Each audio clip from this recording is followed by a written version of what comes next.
So tonight and this morning we had John chapter 17 verses 6 to 19. Jesus is praying for his disciples, and he's saying to God that he made his name known to them.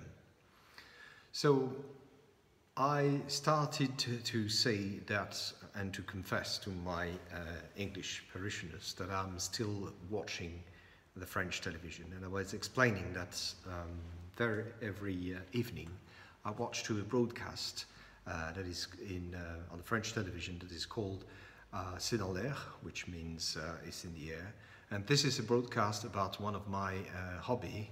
It's politics and geopolitics. And what is very interesting is that it's not made with politicians, but with experts around the table concerning the topic. So it can be university teachers, journalists, survey supervisors, and people like this. So it's very interesting. And last Friday, it was about Iran and the relationship between Iran and Israel, and what happened recently with the bombings. So they were talking about all these issues and what was happening and what might happen next. And suddenly one of the experts said, but hold on a second, we need to get back in the past to explain all these things. So he talked about what happened in the 70s with this American embassy that was invaded by the population and people taken in hostages. And that explained a lot the anxiety of the United States about what is happening in Iran. Another one said, oh, hold on, we need to go even further in the past. And he talked about the Prime Minister Mossadegh, who was the Prime Minister under the Shah, who was elected, and the influence of the CIA and what changed. And another one said, we need to go even further. We need to go back to the 19th century, to the 9th century, with the rivalry in between the Arabics and the Persians, and that explains also a lot about what is happening. Okay, so what I'm saying that, why I'm talking about this, we are with the Gospel of John. The Gospel of John, we've got to remember that it stretches from a few years after the resurrection of Jesus to the end of the 2nd century. And it was at the time, so it's John and the School of John. And at that time there was the construction, the building of the church, and there were a lot of discussions in between the Christians on how they should build it and how they should behave. And there also were some discussions, especially in the epistles, between Peter, between Paul and John, about if we should be Jews first, Hebrews first, before becoming Christian, or if we could be Christian right away, avoiding the circumcision, and so on and so forth. And the Gospels are saying, hold on a second, let's get back to the story of Jesus. So we've got Luke, who is saying, let's get back to the birth of Jesus, and he explains the whole life of Jesus and his teaching. We've got Matthew and Mark, who go even further with the genealogy, but also we've got John, who says, in the beginning was the Word, and the Word was God. So he's going back to the beginning of the universe. And he explains in depth who Jesus is.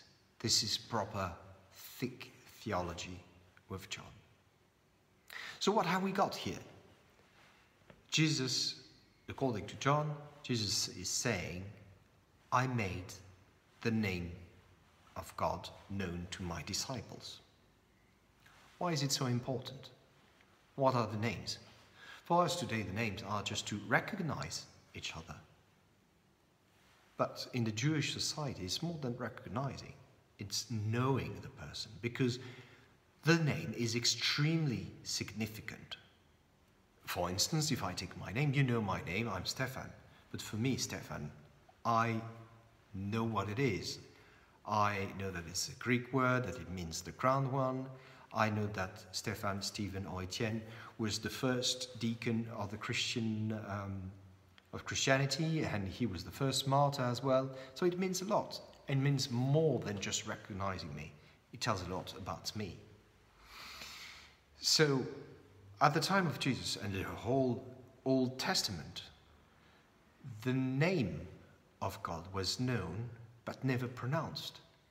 Only the high priest of the temple could say it within the Holy of the Holy, once or twice a year, and with a lot of reverence, because knowing the name of somebody was knowing somebody, and who could say that one was knowing who God was. So it was impossible, and everybody was afraid, except that Jesus turned things upside down. Jesus is saying that the name of God, which was used to be known by the Lord, the eternal, the unfathomable, the real name is actually Abba, my little daddy. And it's changing completely the relationship with God. God is not this remote entity that we fear. He's now somebody that is very intimate with us. He's our Father, who knows us, who knows our needs. So, saying that has got consequences for the disciples, is that now the disciples had to tell the rest of the world who God was, that he was indeed our Father. And for that, Jesus, to the disciples, but also to us, has done something. We are chosen and we are equipped to spread this gospel. We don't need to be extraordinary. God is close to us, close to ordinary people. But we've been chosen and we are equipped. So brothers and sisters, no fear. We have all the gifted gifts that are necessary. Let's tell the whole world the name of God. Amen. Frères et sœurs dans le Christ, l'évangile du jour qu'on a eu ce matin et puis que j'ai eu ce soir, c'est Jean, chapitre 17, versets 6 à 19. Donc dans mon sermon, ce que j'ai commencé à faire, c'est à expliquer à mes paroissiens anglais que je regardais toujours la télévision française. Et je prenais l'exemple de cette émission que je regarde régulièrement, qui est C'est dans l'air, que tout le monde connaît sur France 5, qui est une émission intéressante parce qu'elle parle d'un de mes hobbies, qui est la politique et la géopolitique. Sauf qu'au lieu d'être fait par des politiciens, c'est fait par des experts. Donc on a des académiciens, des directeurs d'organes de sondage, des journalistes, que des personnes ad hoc pour le sujet dont il est question. Et donc vendredi dernier, c'était sur Iran-Israël et ce qui était en train de se passer avec les bombardements. Donc ils étaient en train de discuter, de dire tout ce qui se passait, qu'est-ce qui risquait de se passer dans les événements suivants, à l'avenir, quand tout à coup l'un d'eux dit « Oh là là, mais attendez, il faut qu'on retourne à l'origine de tout cela, dans le passé. » Et d'expliquer ce qui s'est passé dans les années 70, après donc la Révolution, avec l'invasion par la population de l'ambassade des États-Unis, et la prise d'otages, etc. Donc ça explique à quel point les États-Unis sont très regardants de ce qui se passe en Iran. Et un autre dit, non, mais attendez, il faut voir encore plus loin, et il faut voir l'époque de Mossadegh, le premier ministre du Shah, qui avait été élu démocratiquement, et qui après il y a eu un coup, qui a été organisé par la CIA, etc., etc. Et un autre qui dit, non, mais il faut aller encore plus loin, il faut regarder aussi ce qui s'est passé au IXe siècle, ce qui se passait entre la rivalité qu'il y avait entre les Perses et les Arabes, pour expliquer donc tout ce contexte. Donc là, nous sommes où?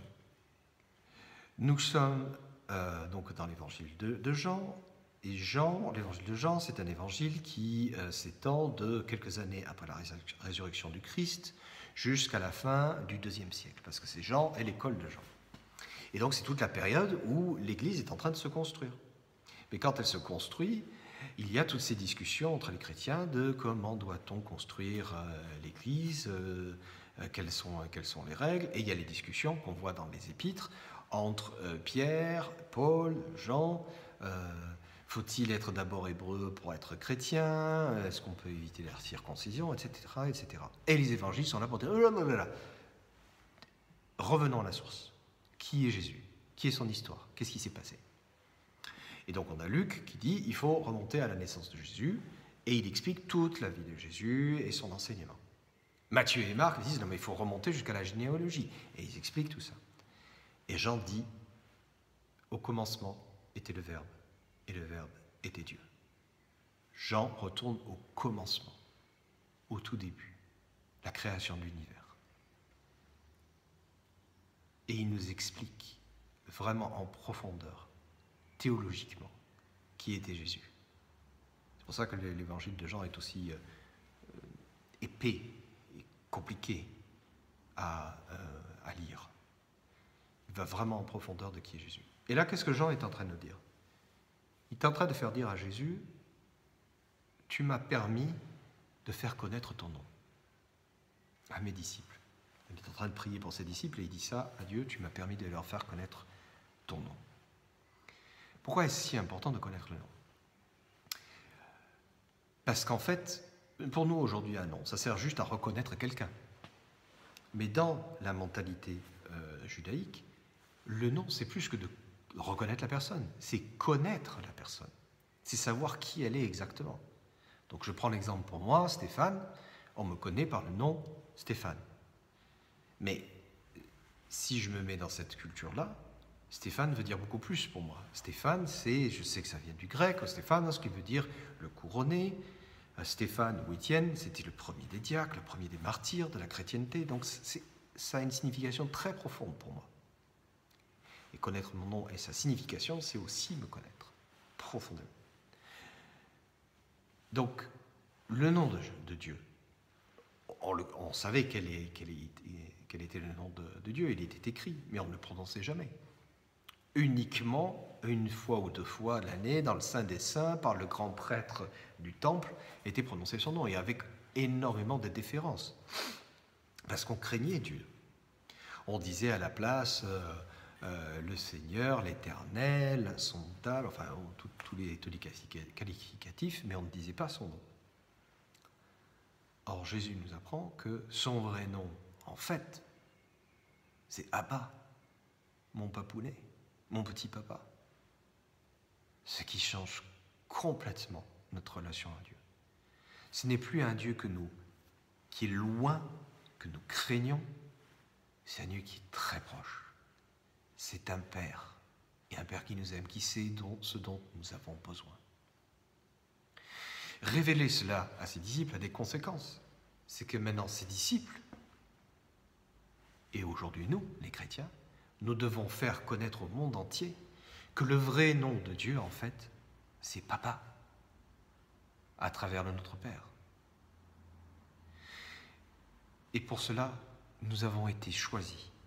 Et nous n'avons pas seulement été choisis, mais nous avons été équipés. Des grâces nous ont été données. Il ne faut pas croire qu'il faut être extraordinaire pour faire cela.